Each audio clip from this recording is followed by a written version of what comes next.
한국은 왜 이제서야 유명해졌죠? 캐면 캘수록 어이가 없네요. 여기 미국의 한 여대생이 눈물을 흘리고 있습니다. 감정이 너무 격해져서 통곡하듯이 소리를 내며 꺼이꺼이 울고 있는데요. 이 소리를 들은 부모님이 다가와서 무슨 일이냐고 묻습니다. 여대생은 컴퓨터 화면을 가리키고 있고 화면에는 한국인들이 나오는데요. 아버지는 컴퓨터 화면을 뚫어지게 쳐다보다가 딸이 우는 모습에 컴퓨터를 강제 종료해버립니다. 컴퓨터를 종료해도 그치지 않는 오늘의 주인공의 눈물. 부모님은 주인공에게 평정심을 유지하라고 말하며 호흡을 진정시키는데요. 도대체 한국의 어떤 모습 때문에 통곡까지 하게 된 것일까요? 바로 지금 사연을 들어보겠습니다. 오늘의 사연 시작합니다. 안녕하세요. 저는 미국 샌디에이고에서 살고 있는 캐서린입니다. 저의 삶은 그렇게 대단하지 않았습니다. 고등학교 시절 다른 또래들과 다름없이 공부하고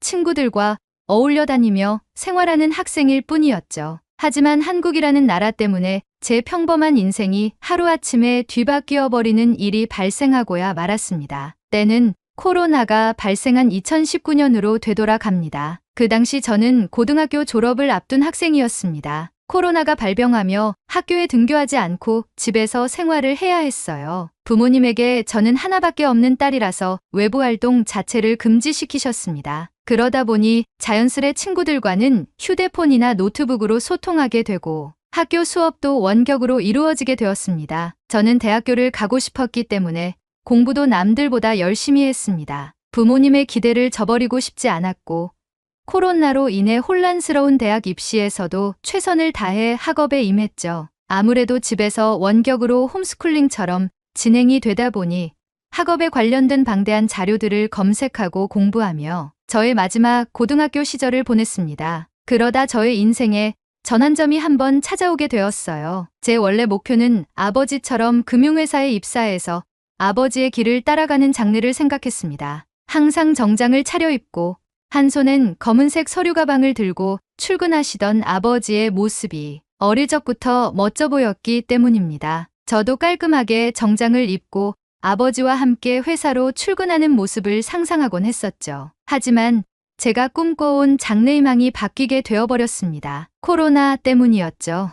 아버지 역시 코로나로 인해 출근을 하지 않으시고 집안 서재에서 업무를 보셨어요. 편안한 옷차림으로 업무를 보시던 모습도 이질적이었지만 더 이질적인 모습은 따로 있었습니다. 코로나 이전에는 출근과 퇴근 때마다 아버지의 젠틀한 모습이 멋져 보였어요. 하지만 집에서 업무를 보시는 모습은 마치 치열한 사회 속에 뛰어든 군인 같아 보였습니다. 원격으로 회의를 하실 때나 휴대폰으로 누구와 통화를 하실 때마다 큰 소리를 치시며 발끈하셨고 일을 하실 때 아버지의 목소리엔 날이 서 있었어요. 굳게 닫힌 서재의 방문 너머로 들리는 아버지의 샤우팅은 집안의 분위기를 무겁게 만들었죠. 그때부터 저는 아버지의 두 얼굴이 낯설게 느껴졌고 어머니의 암울한 표정에 마음이 아팠습니다. 어머니는 아버지의 목소리가 커질 때마다 말없이 제 방의 문을 굳게 닫으셨고 저는 눈치도 보이고 스트레스도 쌓여갔죠. 그러다 보니 아버지의 직업이 제가 꿈꿔왔던 모습과는 다르다는 느낌을 받았고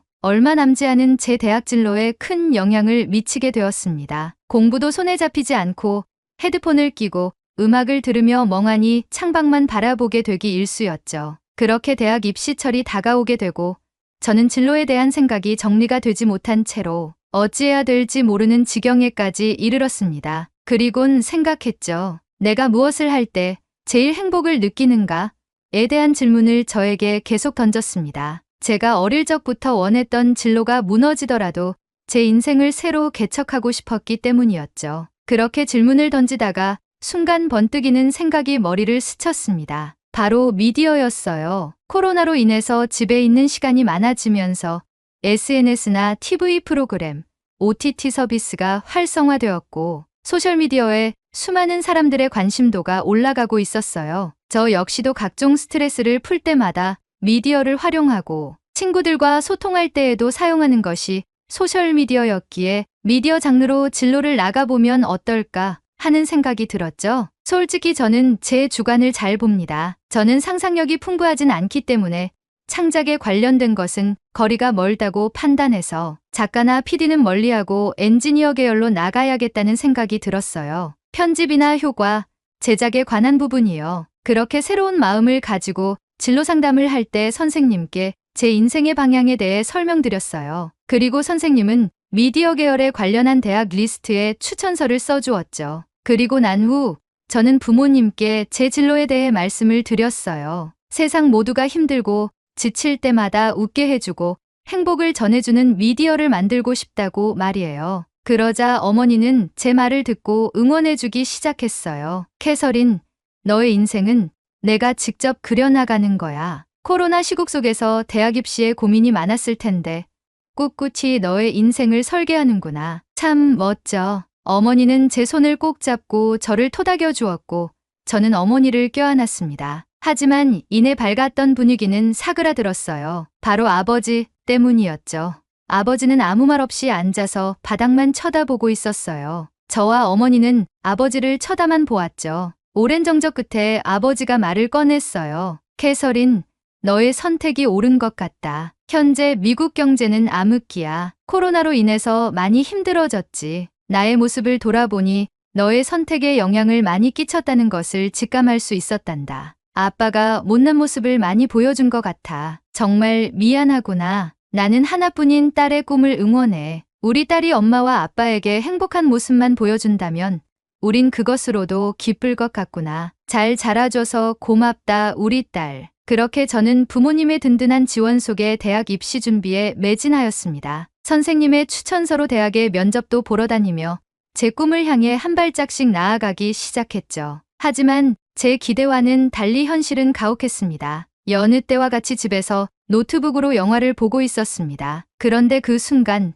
메일함에서 알림이 울렸어요. 제가 지원한 대학교에서 메일이 왔죠. 저는 부푼 마음에 메일을 열어보았습니다. 하지만 메일에 적힌 내용은 다름 아닌 불합격 통보였죠. 순간 억장이 와르르 무너졌습니다. 제가 어릴 적부터 목표하던 대학교를 못 가게 된 상황에 마주하자 눈에서 눈물이 나기 시작했어요. 때마침 제가 보고 있던 영화의 내용도 여주인공이 슬피 우는 장면이었습니다. 창밖의 날씨는 먹구름이 잔뜩 끼어 있었고 저는 슬픔을 주체하지 못하고 엉엉 울기 시작했습니다. 제 울음소리를 들은 어머니가 놀라 달려오셨고 저는 불합격 메일을 어머니에게 보여드렸습니다. 어머니는 말없이 저를 안아주셨고 대학이 인생의 전부는 아니라고 말하며 예술가의 길은 넓고 방대하기에 관련된 직장을 알아보자고 하셨어요. 제 눈에 흘러내리는 눈물을 닦아주시며 최선을 다해 도와준다고 하셨죠. 저는 어머니에게 말없이 고개를 끄덕이고 울음을 그쳤지만 대학교 불합격과 제 인생의 진로가 무너진 기분은 한동안 제 가슴 한켠에 자리 잡았어요. 그날 밤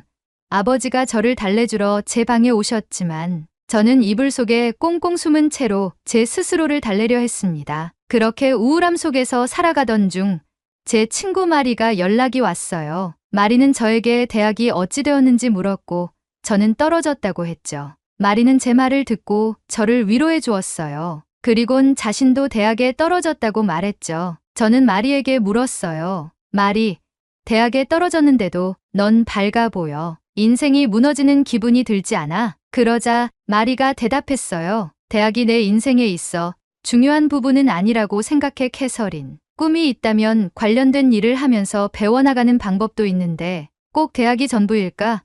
난 오히려 앞으로 어떻게 돈을 벌어야 할까라는 생각에 직장을 알아보고 있어. 돈이 있으면 내가 하고 싶은 일들을 할 수 있으니까. 마리의 말도 일리가 있었어요. 돈이 있어야 자신이 하고 싶은 일을 하죠. 학교도 등록금이 필요하고 생활비도 필요하고 돈이 중요하다는 마리의 말이 공감이 되었어요. 마리는 제게 말을 이어갔어요. 그래서 말인데 나 크리에이터를 해보려고 해. 요즘 유행하는 먹거리나 여행지들을 다니면서 영상에 담고 유튜브로 홍보하는 거지. 정말 재밌을 것 같지 않아? 취미 삼아 해보려고 하는데 너도 같이 할래? 지금은 코로나라 잠시 주춤하긴 하지만 곧 코로나도 풀릴 거라고 하니까 젊을 때 많은 것을 경험해보는 것도 좋을 것 같아. 저는 마리의 말에 호감이 생겼어요. 코로나로 인해 집에 틀어박혀 있을 때마다 즐기는 컨텐츠들은 시청자들로 하여금 대리만족을 시켜주는 내용들의 컨텐츠가 인기 있었으니까요. 자신은 없지만 마리와 함께 한다면 좋을 것 같다는 생각이 들었어요. 마리는 평소 쾌활하고 도전적이고 모험심이 풍부한 친구였으니까요. 그래서 저는 마리에게 긍정적으로 생각해 보겠다고 말하고 통화를 마쳤습니다. 마리와 통화가 끝난 후 저는 마리의 밝은 모습에 힘을 얻어서 나도 한번 새로운 인생을 설계해보자는 생각을 하게 되었어요. 내가 평소 즐겨하던 것이 무엇일까? 내가 남들보다 자신 있어 하는 것은 무엇일까? 나만의 장점은 무엇일까? 등을 생각하며 행복하게 지낼 수 있는 일들에 대해 메모장에 적어보기 시작했어요. 우선 저는 영화와 드라마, 예능 프로그램을 보는 것을 좋아해요. 출연하는 인물들의 캐릭터에 동화되어 공감하고 감정을 같이 나누는 것을 잘하는 것 같아요. 그리고 저는 목소리가 좋아요. 어린 시절 제가 책을 소리내어 읽을 때마다 주변에서 뉴스 앵커나 아나운서, 라디오 DJ를 하라고도 했었거든요. 그리고 솔직히 얼굴도 좀 괜찮게 생긴 것 같아요. 학창 시절 저에게 대쉬하는 남자애들이 많았고 여자 친구들에게도 인기가 있었죠. 제 스스로 이렇게 말하니 뭔가 부끄럽긴 한데 제 장점들을 적어보다 보니 이렇게 적게 되었어요. 그렇게 하나하나 나열하다가 내가 지금 해볼 수 있는 것이 무엇일지에 대한 고민을 하기 시작했어요. 운동을 열심히 해서 몸매를 가꾼 후에 모델을 해볼까? 지역 방송사에서 라디오 DJ를 배워볼까? 방송 아카데미에 들어가서 방송국의 아나운서로 취직을 해볼까? 등 많은 생각을 하며 제 나름대로 제 진로를 구축해 나가기 시작했죠. 그러던 어느 날 마리에게서 연락이 왔어요. 캐서린, 나 유튜브를 시작했어. 요즘 유행하는 것들을 직접 경험해보는 컨텐츠를 찍어보고 있는데 나랑 같이 하루를 보내는 게 어때? 저는 딱히 하는 것도 없었고 마리가 크리에이터로서 벌써 활동을 한다는 얘기에 힘을 실어주고 싶어서 흔쾌히 알겠다고 했죠. 그렇게 전 마리와 컨텐츠 촬영을 약속한 날 마리의 집으로 갔어요. 마리의 방에 들어선 순간 저는 놀라움을 금치 못했어요. 마리의 방은 마치 스튜디오처럼 꾸며져 있었고 수많은 크고 작은 카메라들과 3개의 모니터, 엄청 큰 컴퓨터 본체까지 짧은 시간에 이렇게 많은 것을 갖추었다는 사실에 놀라웠어요. 마리, 이게 다 뭐야? 마리는 웃으며 말했어요. 나의 작업실에 온 것을 환영해. 열심히 아르바이트해서 모았던 돈으로 장비부터 맞췄어. 크리에이터라면 이 정도는 기본이지. 자, 준비해볼까? 저는 마리가 던져주는 카메라를 들고 배터리와 충전기가 든 가방을 메고 집을 나섰어요. 마리가 걸어가며 오늘 찍을 컨텐츠를 말해주었죠. 오늘은 한인타운에 갈 거야. 거기에 한인마트가 있는데 거기서 재료를 사는 컨텐츠를 찍을 거야. 저는 물었어요. 재료?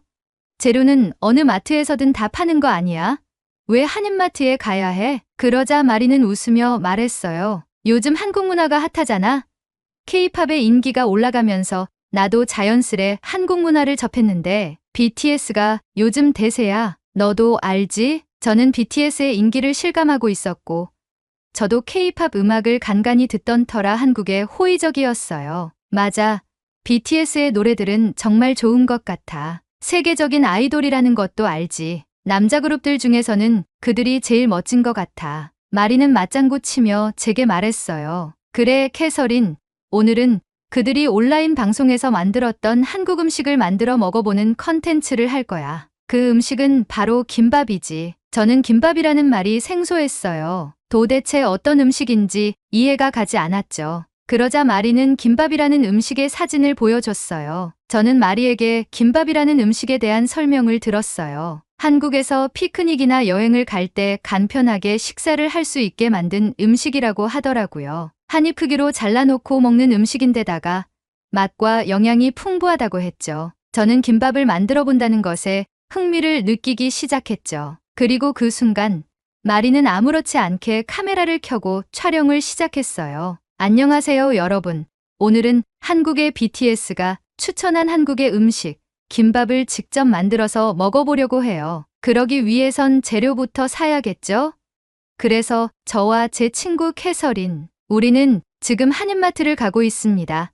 캐서린 인사해주세요. 저는 마리의 텐션에 당황하였지만 마리가 하라는 대로 따라서 카메라를 향해 손을 흔들었어요. 마리는 그런 제 모습에 웃음이 빵하고 터졌고 저도 같이 웃으며 마트로 향했죠. 마리의 모습을 보니 정말 전문 크리에이터 같은 모습을 보였어요. 유튜브에서 간간히 보이는 브이로거들처럼 아주 유연하고 쾌활한 말투로 카메라에 대고 이야기를 이어가기 시작했죠. 저는 마리의 뒤를 따르며 어찌해야 될지 몰랐지만 마리가 잘 이끌어주고 반응을 유도하며 노력하는 모습에 저도 동화되어 어느덧같이 촬영을 하고 있었죠. 그렇게 저흰 한인마트에 가서 김밥에 필요한 재료들을 구매하는 영상을 촬영한 뒤 마리의 집으로 돌아왔습니다. 촬영을 잠시 멈추고 마리는 숨을 돌리며 제게 말했어요. 이제 김밥 재료를 손질해서 김밥을 만들어 볼 거야. 캐서린, 나의 조수가 되어줘. 넌 지금부터 나의 수셰프야. 저는 웃으며 알겠다고 말하고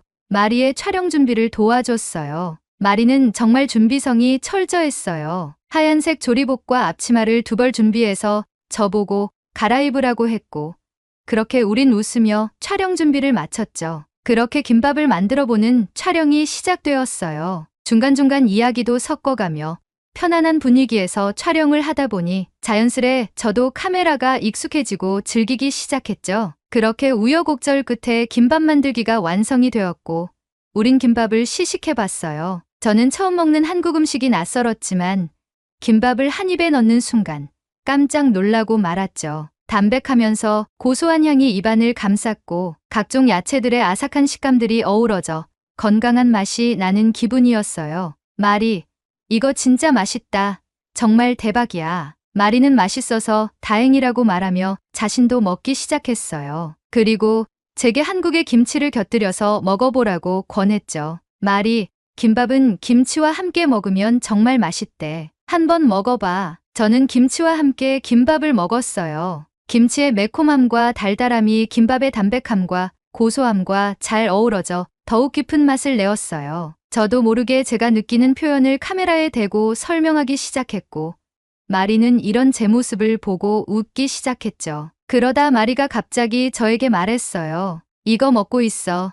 아직 놀라긴 일러. 그러고는 마리는 서둘러 어디론가 가버렸어요. 저는 무슨 일인지 몰랐지만 카메라는 돌아가고 있었기에 김밥을 하나하나 먹으며 시식평을 카메라에 담고 있었죠. 그러던 그 순간 코끝을 때리는 매콤한 향이 나기 시작했어요. 그리고 이어서 마리가 무언가를 들고 오고 있었죠. 바로 한국의 컵라면이었어요. 캐서린, 오늘 너는 한국 음식의 끝판왕을 보게 될 거야. 김치, 김밥, 라면의 조합. 이건 한국에서도 인정한 최고의 콤비네이션이라고. 저는 코끝을 찌르는 매콤한 라면의 뚜껑을 열어보았어요. 따뜻한 국물과 함께 있는 라면의 모습에 군침이 저절로 돌았죠. 마리는 우선 라면을 먹고 김밥과 김치, 그리고 국물을 마셔보라고 했어요. 저는 마리가 알려준 순서대로 먹었어요. 그리고 저는 눈을 감고 미쳤다를 연발했죠. 마리는 그 말을 듣고 깔깔대며 웃었고 저도 제 자신이 웃겨서 깔깔대며 웃었죠. 그렇게 마리와 저는 음식을 먹으며 촬영을 이어갔어요. 그러던 도중 마리가 김밥에 관한 이야기를 시작했어요. 캐서린,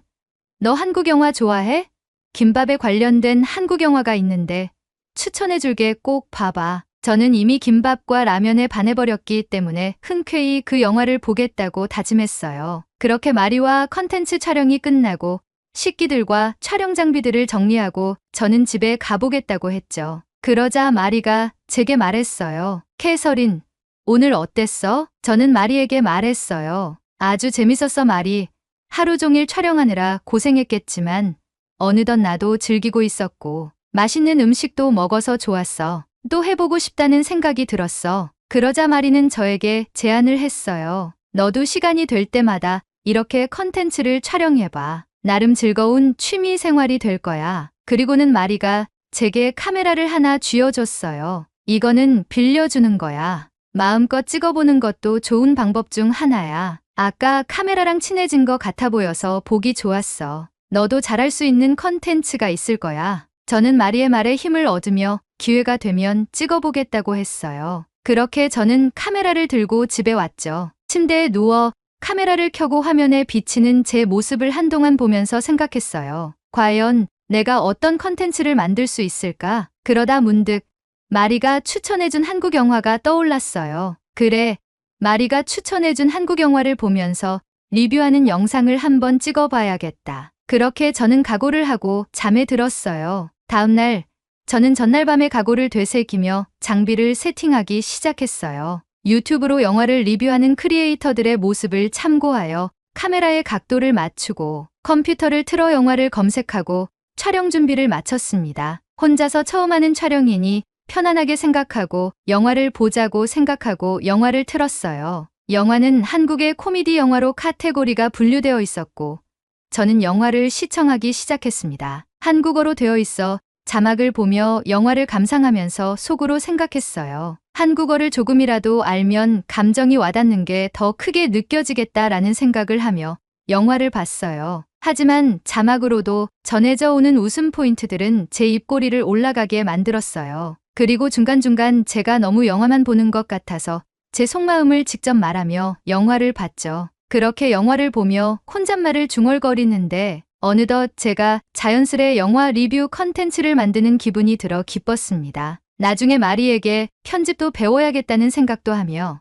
영화를 보던 도중 순식간에 제 마음을 아프게 하는 장면이 나왔어요. 마리가 언급한 김밥이 나오는 장면이었어요. 주인공이 자신이 좋아하는 여자와 함께 김밥을 먹는 장면인데 저는 마리의 집에서 먹었던 김밥을 회상하며 영화를 보고 있었죠. 그러던 그 순간 주인공이 김밥을 씹던 입을 멈췄어요. 그리고 눈에선 눈물이 흘러내렸죠. 그 장면을 보는 순간 저는 이전의 영화의 코믹적인 요소들에서 보여졌던 복선들이 한순간에 슬픔으로 몰아닥쳐 제 마음을 아프게 하면서 저도 모르게 눈물이 터지고 말았어요. 한국에 계신 여러분도 들어보셨겠지만 영화의 제목은 바로 헬로우 고스트입니다. 주인공 차태현이 고아로 살아가는데 자살을 기도하다가 살아나는 순간부터 주변에 4명의 유령들이 보이기 시작하고 그 유령들의 소원을 들어주는 이야기였어요. 유령들을 쫓아내려고도 하고 주인공이 다시 자살 기도를 하려 해도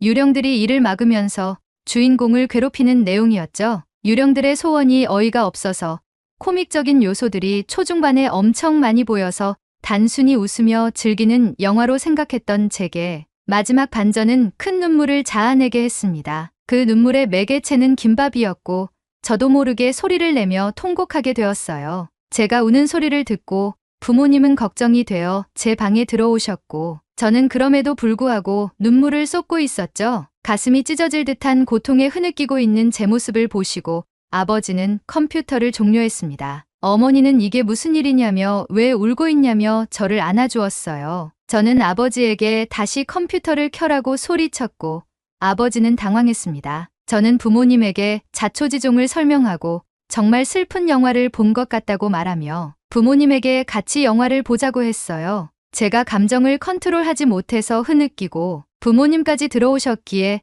촬영한 영상은 쓰지 못할 것 같아서 카메라를 껐습니다. 그리고 온전히 우리 가족은 다시 처음부터 헬로우 고스트를 시청하기 시작했어요. 저는 김밥까지의 내용을 알고 있어서 다시 보면 감흥이 없을 줄 알았지만 결과를 알게 되니 이전의 장면들이 더 슬프게 다가왔습니다. 부모님은 웃긴 장면에서 웃으며 시청하는데 저는 몰래 올라오는 눈물을 훔쳐야 했죠. 그리고 마지막에 김밥이 나올 때 저희 부모님은 제가 왜 울었는지 알겠다고 말하며 저를 감싸 안고 눈물을 흘리셨습니다. 영화가 끝나고 부모님은 너무 감동적인 영화라고 말하며 한국인이 영화를 잘 만든다고 칭찬했어요. 그러다 아버지가 제게 물었어요. 캐서린, 아까 카메라로 무엇을 찍는 것 같았는데 뭐였니? 저는 마리의 이야기부터 시작해서 제가 하려고 하는 컨텐츠를 설명하기 시작했어요. 부모님은 가만히 듣고 계시다가 제게 말했어요. 내가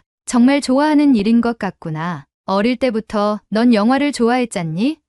그리고 네가 꿈꿔오던 미디어 계통의 일이니 애정을 가지고 한번 도전해보는 것도 좋겠구나. 아빠와 엄마는 내가 하고 싶은 것이 있으면 적극 지원해줄게. 한번 해보려무나. 저는 그 말에 감동하여 부모님을 껴안았고 감사하다고 말했습니다. 부모님이 방을 나가시고 저는 방을 둘러보았어요. 마리의 방과 비교해보며 제 방에 대한 컨셉을 짜기 시작하고 제가 하려고 하는 컨텐츠에 맞게 장비를 맞춰야겠다는 생각을 했어요. 부모님께 저의 계획을 전달드리고 제 방을 꾸미기 시작했습니다. 저는 저만의 컨텐츠를 확립했습니다. 제 컨텐츠는 헬로우 고스트와 같은 한국의 숨은 명작들을 찾아서 영어권 국가에 소개하는 컨텐츠를 진행하는 것으로 컨셉을 잡았습니다. 한국어도 배워서 시청자들에게 감정을 더 생생히 전달드리고 한국의 역사와 문화도 공부하며 한국의 정서를 시청자들에게 제공하는 컨텐츠를 계획하며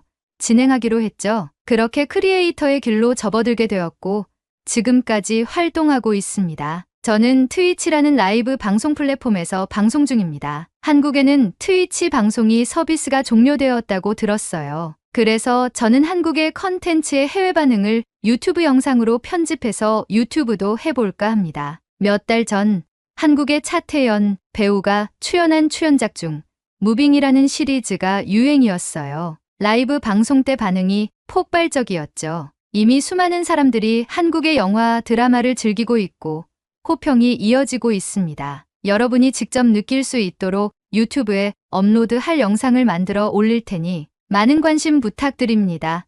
채널 개설하면 여기를 통해 채널 홍보도 할게요. 헬로우 고스트와 무빙 아직 보지 않으신 분들에겐 정말 추천하는 영화입니다. 제 인생의 진로를 결정할 수 있게 해준 한국의 음식, 김밥과 한국 영화들에게 감사의 인사를 전합니다. 앞으로도 좋은 컨텐츠 기대하겠습니다. 감사합니다. 오늘의 사연은 여기까지입니다. 저도 제보해준 영화 2편을 다 봤는데요. 다시 봐도 명작인 것 같습니다. 외국인들이 공감할 만한 한국의 숨은 명작이 또 무엇이 있는지 댓글에 남겨주시면 감사하겠습니다. 그리고 오늘의 이야기에 공감하신다면 구독, 좋아요 한 번씩 부탁드리겠습니다. 다음에 더 좋은 사연으로 여러분을 찾아뵙겠습니다. 시청해주셔서 감사합니다. 이건 말도 안 됩니다. 영국의 한 방송사에서 한국은 매 순간 미쳤다라고 말하며 한국에 다녀온 영국인들을 인터뷰하고 있는데요. 한국에 다녀온 영국인들은 제정신이 아니다. 너무 어처구니가 없다라고 말하며 한국에 다녀온 소감을 표현하고 있습니다.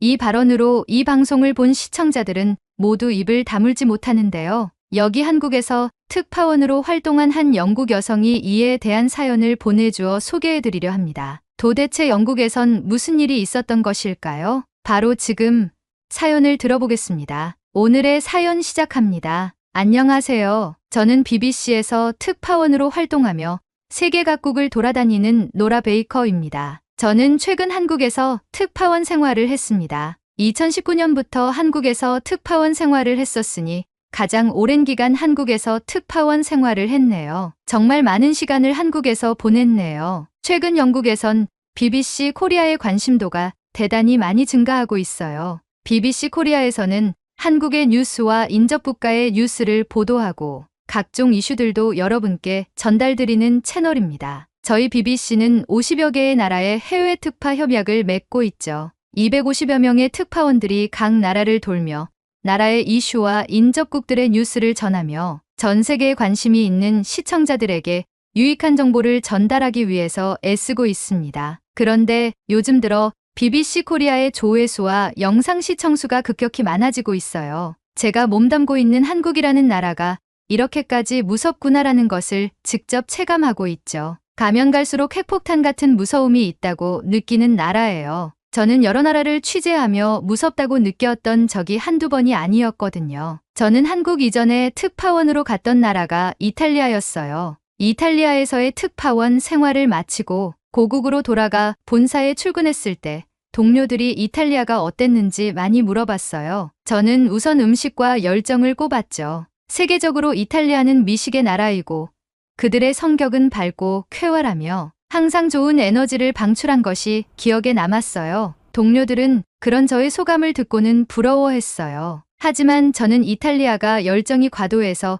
각종 사건 사고가 많다고도 말하며 아쉬운 점도 이야기했어요. 소위 마피아라고 불리는 조직들이 움직임을 가질 때마다 이탈리아는 초비상에 걸리곤 했거든요. 한 번은 2016년에 이탈리아 정부에서 마피아 소탕 작전을 펼치며 대규모 수사에 착수했을 때 관련 공직자들과 연결책, 범죄 집단들이 법정에 서는 사건이 있었어요. 그 현장을 취재할 때 마피아라는 단체가 이탈리아의 수뇌부까지 침투하여 전반적인 사회에 영향을 끼치고 있는지 몸소 체감하게 되었죠. 암암리에 청부살인과 실종이 빈번히 일어나게 되고 그때는 정말 무서웠어요. 목숨을 내걸고 취재를 해도 될지에 대한 불안감이 컸죠. 하지만 저는 제 사명을 다해서 목숨을 부지하며 취재에 임했고 결국 살아 돌아왔습니다. 동료들은 제 노력에 공감해줬고 제 스스로도 보람된 특파원 생활이었다고 생각했죠. 가족들과 꿀맛 같은 휴가를 보낸 후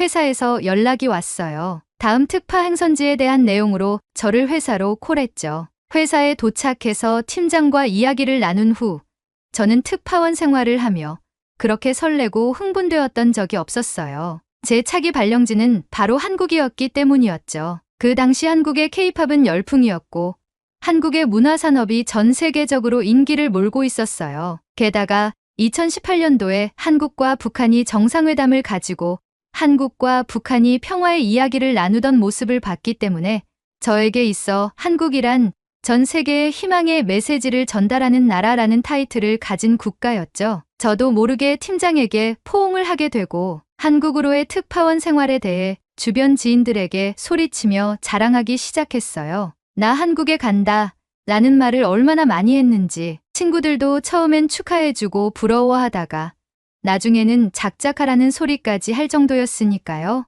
가족들도 이탈리아보다 더욱 안전한 한국으로의 특파 출장을 반겼어요. 제 동생 제임스는 한국 여행을 다녀온 적이 있는데 한국의 치안이 자신이 여태껏 여행 다녀본 나라 중에 최고라고 뽑으며 누나가 한국에 간다는 것에 안심이 된다며 저를 응원해 주었습니다. 하지만 부모님은 달랐어요. 한국이 휴전국이라는 이유 때문이었죠. 핵무기를 가지고 있는 북한이 인접해 있고 중국과 일본이 주변에 인접해 있는 작은 나라라는 인식 때문에 걱정이 많으셨어요. 그리고 세상에 범죄가 없는 나라가 어디 있냐면서 항상 조심하고 또 조심해야 한다고 당부하셨죠. 저는 한국이 정상회담을 한 이후 평화의 조짐이 보이기 때문에 그런 걱정은 안 해도 된다며 부모님을 안심시켰어요. 동생도 한국이 좋은 나라라는 것을 거듭 설명하며 저에게 힘을 실어줬죠. 그렇게 전 한국으로의 특파원 출장을 준비했습니다. 한국으로 출국는 비행기에 몸을 담는 순간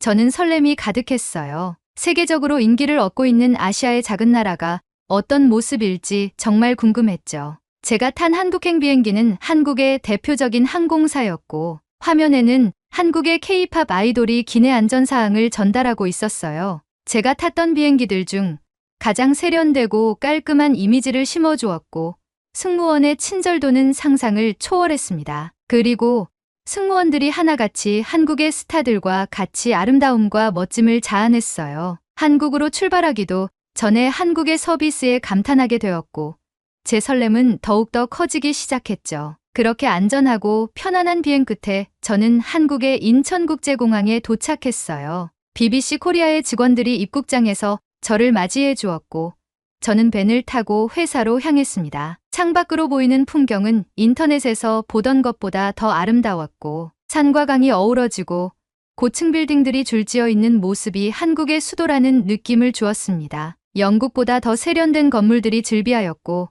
자연과 어우러진 서울의 풍경이 저를 더욱 설레게 했습니다. 그렇게 저는 서울역 인근의 릭 한국지사에 도착했고 수많은 직원 동료들의 환호를 받으며 한국에서의 특파원 생활이 시작되었죠. 한국에서 특파원 생활을 하며 수많은 일들이 있었습니다. 2020년 봉준호 감독이 영화 기생충으로 오스카를 수상했고 BTS의 버터라는 노래가 빌보드 4주 연속 1위를 하며 한국의 문화 콘텐츠의 위상을 더욱 굳건히 자리 잡았고 그 밖에도 한국의 자체 군사력의 발전 동향 및 국외자의 시점에서 보는 한국의 정치 동향, 한국에서 일어나는 각종 사건 사고들을 취재하며 많은 시간을 보냈습니다. 물론 때때로는 힘든 일도 많았어요. 런던과의 시차로 인해 런던에서 취재 요청이 새벽에 들어올 때도 많았고 한국에서 열리는 집회에 참석하여 인터뷰를 하며 참석자들의 목소리를 들으며 같이 감정이 동요될 때도 있었습니다. 한국의 안타까움과 두려움을 자아내는 사건들도 많았죠.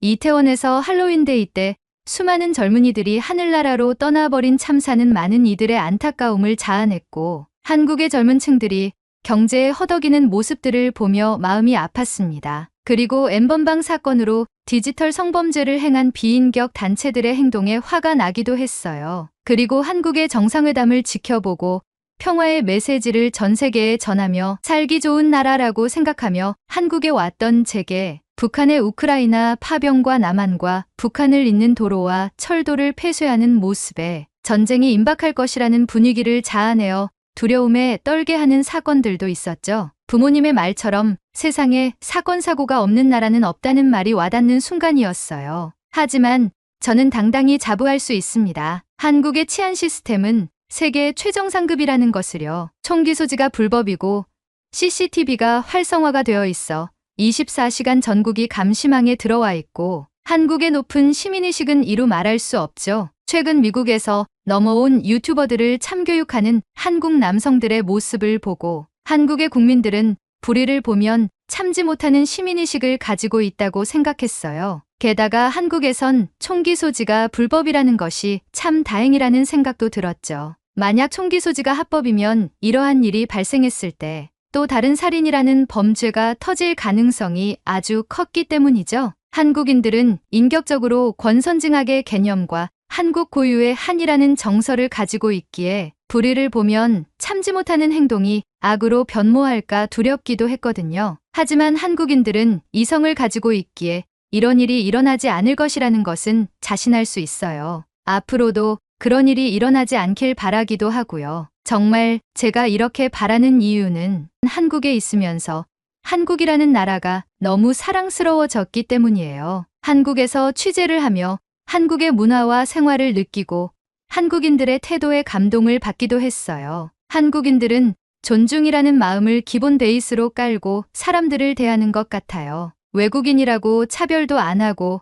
불의를 참지 않으며 빈부격차가 심하던 장애가 있던 존중의 자세로 상대방을 대하는 모습에 감명 깊었어요. 이런 모습 때문에 외국에서도 인기가 많지 않을까 하는 생각이 듭니다. 몇 개월 전 런던에 근무하는 제 동료가 메이드 인 코리아라는 예능 프로그램의 기획 파트에 있었어요. 영국에서 춤과 노래에 재능이 있는 남자들을 뽑아서 한국의 아이돌 프로젝트를 직접 체험하고 데뷔까지의 연습 과정을 기록하는 예능이었죠. 한국의 아이돌들은 대단하잖아요.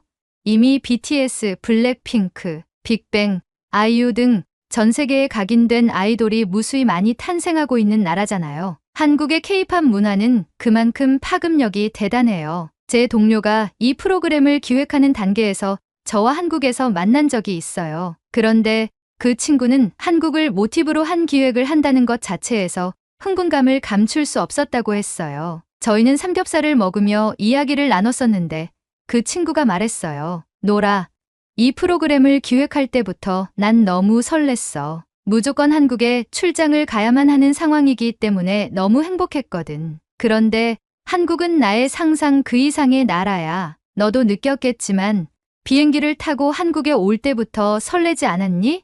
인천공항에 세련되고 큰 규모에서 한번 놀라고 한국 이곳저곳을 돌아다니며 웅장한 건물들과 수많은 사람들을 보며 전혀 작은 나라라고 느껴지지 않을 정도로 한국은 큰 존재로 다가왔어. 저는 대답했어요. 맞아, 미셸. 내가 처음 왔을 때와 같은 모습을 느꼈구나. 한국은 정말 대단한 나라야. 제일 좋은 것 중 하나는 난 취재를 하러 다니잖아.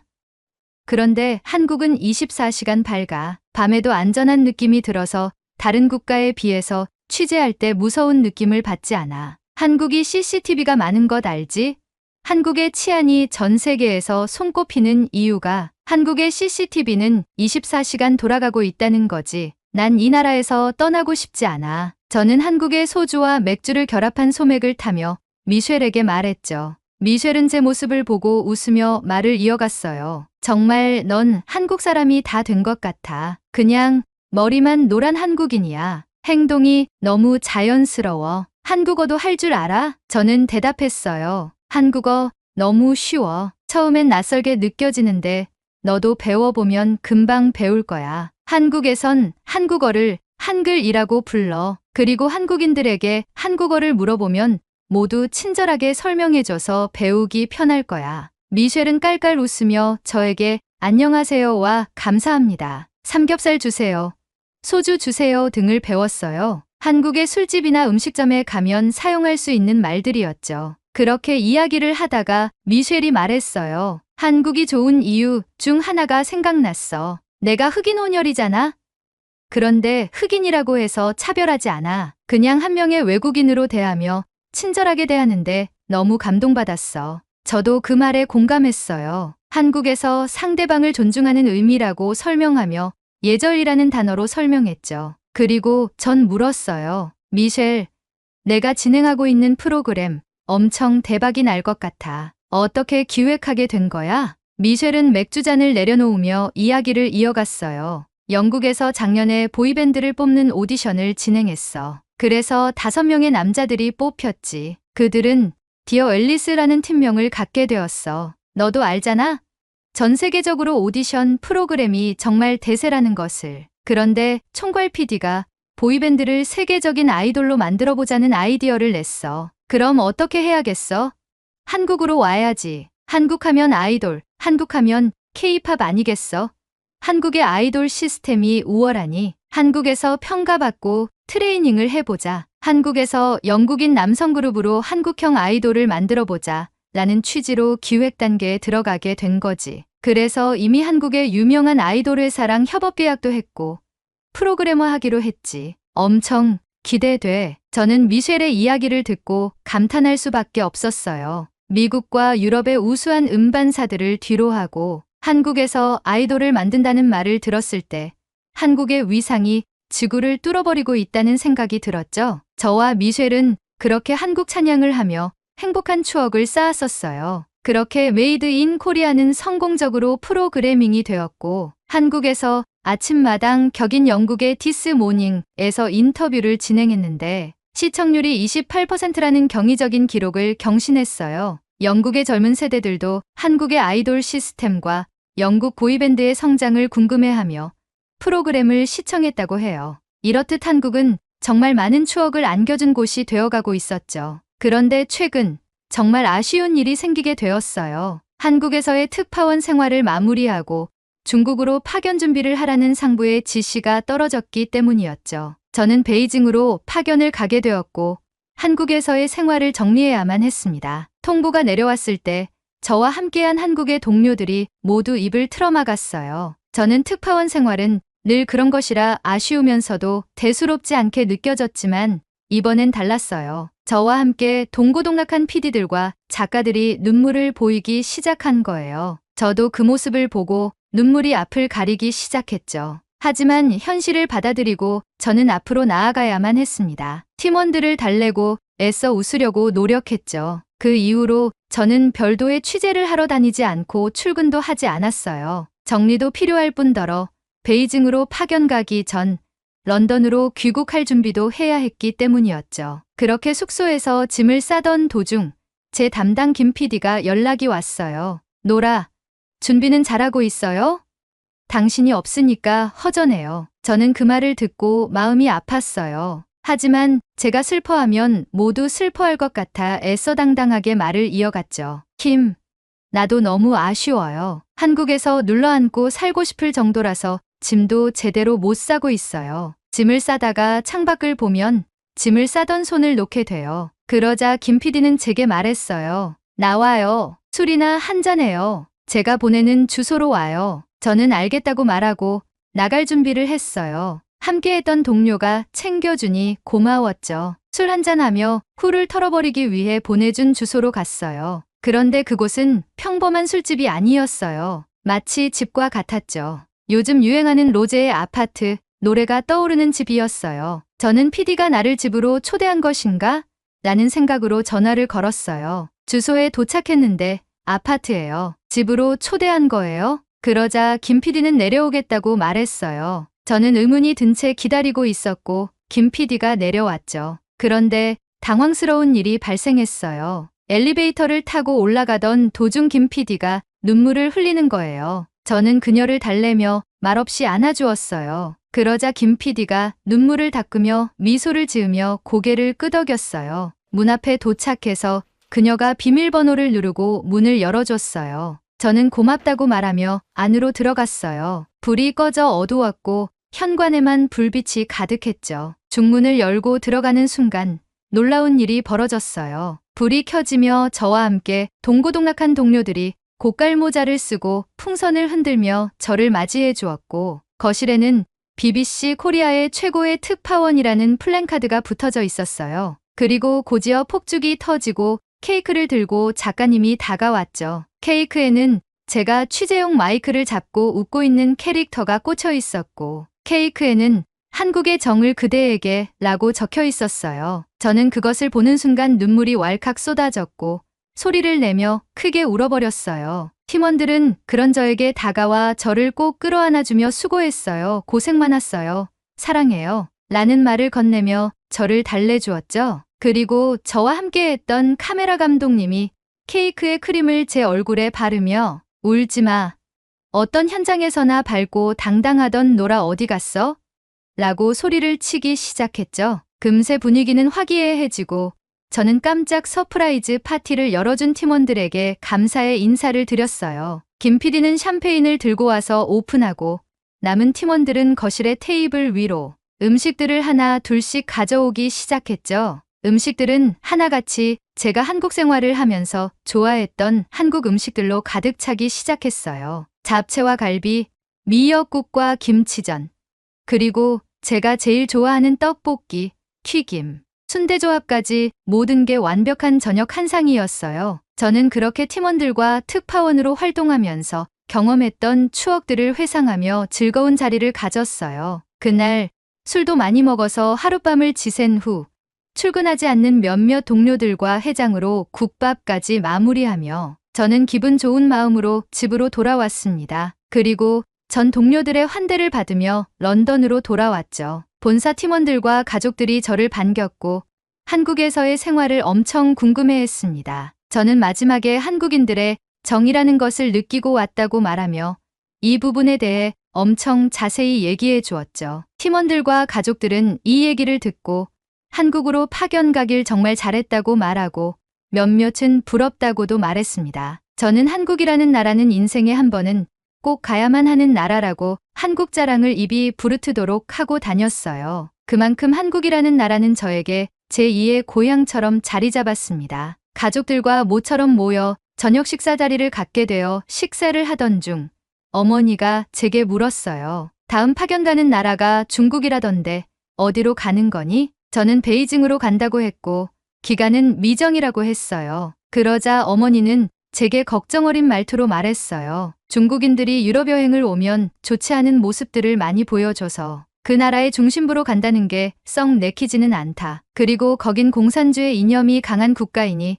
다른 국가들보다 더 몸조리를 잘해야 할 거야. 저는 걱정하는 어머니를 여느 때와 같이 진정시키며 말했어요. 중국은 또 중국 나름의 매력이 있겠죠. 저도 보고 들은 것들이 있어서 걱정이긴 한데 제가 해야 할 일인걸요. 여차하면 바로 옆이 한국인이 한국으로 도망갈게요. 염려 마세요. 그러자 아버지가 웃으면서 말했습니다. 노라, 이전 국가들에서는 버텨보겠다고 말했으면서 한국이 오죽 좋으면 한국으로 도망가겠다고 말하는 거니? 한국이 그만큼 너에게 좋은 나라로 인식이 잡혔나 보구나. 너의 마음속에서 우러나온 말을 들으니 재밌구나. 가족들은 웃음을 터뜨렸고 저는 그 순간 한국이라는 나라가 얼마나 많이 제 가슴속에 자리 잡았는지 느끼며 같이 웃음을 터뜨렸습니다. 그렇게 저는 베이징으로 떠날 준비를 마치고 내일이면 중국행 비행기에 몸을 실어요. 중국은 한국과 다른 어떤 모험이 기다리고 있을지 기대가 됩니다. 하지만 분명한 건 한국보다 행복한 생활이 될 것 같진 않아요. 저와 함께했던 PD님과 작가님, 그리고 생생한 현장을 제공하기 위해 노력한 나의 팀이 있었기에 한국에 있는 순간만큼은 행복 그 자체였습니다. 한국을 취재하며 한국의 문화도 경험하고 한국의 음식도 맛보았고 때론 PD님이 뉴스 소스를 제게 일임하며 제가 진심으로 궁금했던 한국의 모습들도 자유로이 취재하며 같이 만들어가는 행복을 경험했습니다. 하지만 중국의 언론은 제약이 많고 매스컴을 단속한다는 얘기도 무성해서 걱정이 더 앞서는 것은 사실입니다. 특파원 생활 중에 스트레스가 쌓이면 한국으로 여행을 떠나야겠어요. 그만큼 한국은 제 마음속에 평안을 주는 나라가 되어버렸습니다. 이젠 관광객으로 한국인 여러분께 인사드리도록 할게요. 한국에서 보내준 정을 가슴 깊이 간직한 채 또 볼 수 있는 날이 오길 기대합니다. 아 참, 그리고 제 친구가 기획했던 디어 앨리스가 데뷔를 하게 된다면 많은 관심 부탁드리겠습니다. 제 고국인 영국인들이 제가 사랑하는 나라인 한국에서 사랑받았으면 좋겠네요. 그렇게 한국과 영국이 서로 좋은 영향력을 주고받기를 기대합니다. 고마웠어요, 한국. 다음에 다시 만나요. 오늘의 사연은 여기까지입니다. 영국에서 한국의 인기가 치솟고 있다니. 영국 프리미어리그를 시청하는 한 사람으로서 영국을 더 사랑할 수밖에 없네요. 오늘의 이야기에 공감하신다면 구독, 좋아요 한 번씩 부탁드리겠습니다. 다음에 더 좋은 사연으로 여러분을 찾아뵙겠습니다. 시청해주셔서 감사합니다.